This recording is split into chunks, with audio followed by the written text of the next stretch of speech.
I got one thing for the head and then one thing for the heart. There's no really great cancer warrior who isn't both passionate and analytic. For the head, the final exam is in everyone's package. Really, for every young investigator whose lives the foundation is hoping to continue to touch and support, it's one of the best pieces of reading I think anyone can give. Completely unrehearsed, Charles Sawyer's, Jay Snitzer. There were multiple variants on a very, very deep theme about what everyone in the audience possesses, which is both the opportunity and actually the courage and the commitment to ask hard questions, look for rigorous answers, and understand the only way, as William Welt said, to overcome disease is with science and passion. From the head, you got a great look at the past. You saw BMIs change in both directions. You saw people get gray. It's fair to say that every day on this job has been a privilege. It's never been a job. And just like you, there is no weekends. There's no weekend for Michael Milken, and there's really no weekend for the Prostate Cancer Foundation. Just like you in the audience, we think the day can be shortened to offering every man a life trajectory without fear of death from prostate cancer. To accomplish that, you have to understand how serious we are about quantum leaps. The same philanthropic instinct that put us into China after careful study at our board meeting today committed a very significant amount of money to start to crowdsource, but in an interesting and PCF-like experimental way, crowdsource solutions for prostate cancer. I strongly encourage those young investigators that haven't joined the WIGIO community. That would be step one.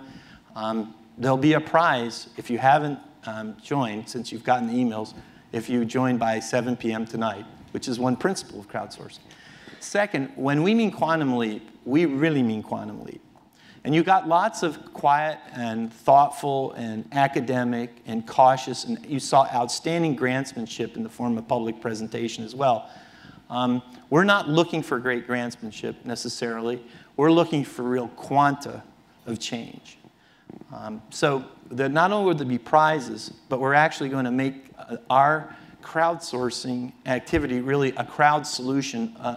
It's science in the crowd. But you heard Jay Snitzer say it totally unrehearsed. Some of the most interesting ideas have come from science fiction writers. So we want to create the community in the young investigator population. There'll be money for testing ideas, but we want them much more DARPA-like. We want them, if they were true, we'll take a higher failure rate for a higher return. And we are so serious about this. I cannot emphasize enough how serious we are about this, but you'll be hearing about it. But we're going to pilot, or we're going to start in the young investigator community. Why? Because you're pre-selected to be exceptional, totally committed, in the worst funding environment, really, since Mike Milken told us in 1993 going into prostate cancer is going to be the best decision a young cancer scientist can make. And with the digital tools that you saw today, and the possibilities to bring in other disciplines through basically digital communities, we think that the opportunities to solve the prostate cancer patient problems, whatever they are unprecedented. And in order to take that quantum leap, we're actually not going to starve the best ideas of your mentors and senior investigators, but we're actually we're redirecting the focus of this foundation. In fact, we're going to symbolically pass the torch right now. We're looking to you. We brought you to Washington. We tried to give you not just some science, but also refreshment, intellectual refreshment. And we hope the payoff is a very significant and very intense and constant communication with us going forward as we start to try to put out into your community and then globalize solutions, participatory, solution making on the internet in a whole new way. We have not put quantum leap in every single talk to simply confuse you about how important we're looking at this community of human capital, the best generation our field has ever seen for solutions for men with prostate cancer. So this is a special day, and we're going to pass the torch symbolically. Isn't that right, Howard? I want to bring Dan Zenka up, who represents communication to prostate cancer patients, total commitment to science. And Dan, why don't you take it from here? Sure. Thank you, Jonathan. At this point, I'd like to ask Winter Vinecki to lead our patient survivors back onto the stage. They will act as our honor guard as we pass the torch. The candle that Winter carries not only is in honor of those men whom we have lost to this disease, but the hope for the future because of what you do for us. I tell my patients that I talk to, not my patients, but my fellows in the Brotherhood, that if you have to be a prostate cancer patient, there's no better time than today than to be one. And that's only because of the people who sit in this room. At this time, I'd like to invite our young investigators to come up the side step, accept your medal from either Howard or Jonathan, and then come down to the far end of the screen and make 3 rows so that we can get a photograph at the end of this. Yep. Good. Yeah. PCF investigators, the torch has been passed to you. The future of prostate cancer discovery and advancement clearly rests in your hands. We have been proud to give you these medals today. We hope you'll be proud to wear them tonight and to every function for the rest of the weekend. I once wrote in my cancer blog, my New York Minute, the embrace of the prostate cancer brotherhood is like no other. It says, I wish you peace, I wish you strength, and I wish you life. Those of us in the Brotherhood can provide the strength and the peace for each other. But we look to you to give us the hope for life. Thank you, and bless us one and all.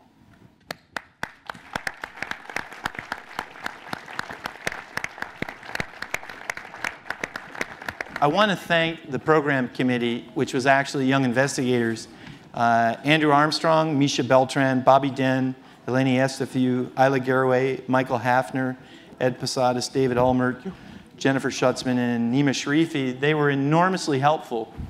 And we'll be calling on each and every one of you in different ways over the coming years in terms of service and expertise. Bill Nelson and I really we're shell-shocked. This has happened to a lot of us in our generation. You get a phone call from Mike, and you're asked to help the foundation with advice. We've got every one of your contact numbers, every one of you, every one of the PCF 100. And when Howard calls, or Dan Zenka calls, or Gary Dikovitsky calls, or I call, or Mike calls, it will be to a purpose, to advance the foundation, advance science, and to advance the end of prostate cancer. I finally want to just thank the PCF team. Can you just start waving? Because we put the entire program on here in Washington.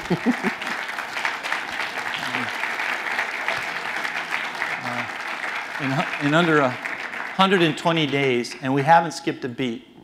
So we've got Carlsbad, that's also in San Diego, I've learned as a California immigrant. We've got the scientific retreat, it's going to be the greatest one ever. And finally, again, Dan Zenka, fabulous job.